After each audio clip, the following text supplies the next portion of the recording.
Patay ang isang engineer matapos na masagasaan at makaladkad pa ng tren sa Pandacan, Manila.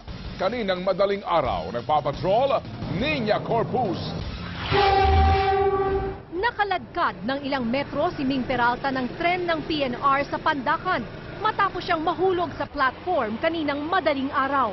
Patay agad ang biktima, 23 anyos at isang electrical engineer sa Makati Development Corporation si Peralta. Papasok siya sa trabaho nang mangyari ang trahedya.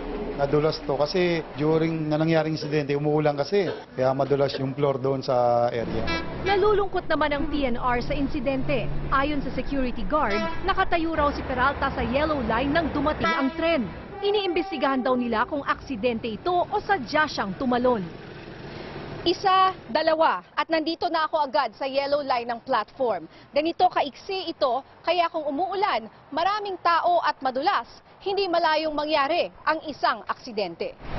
Ganito rin ang agam-agam ng mga pasahero. Rush hour dito, umaga. Usually kasi, yung mga pumapasok po nagmamadali, siksikan. Nabatid na kapapasa lang ni Peralta noong 1 taon sa engineering board exam. Paniwala ng kamag-anak, aksidente ang nangyari dahil may trangkaso ang biktima. Ang nakikita ko lang talaga is nahilo lang talaga yon, pagod and at the same time. Pero no reason for him at all to commit suicide. Umabot na sa 3 ang nasagasaan at namatay sa PNR train ngayong taon. Niña Corpus, Patrol ng Pilipino.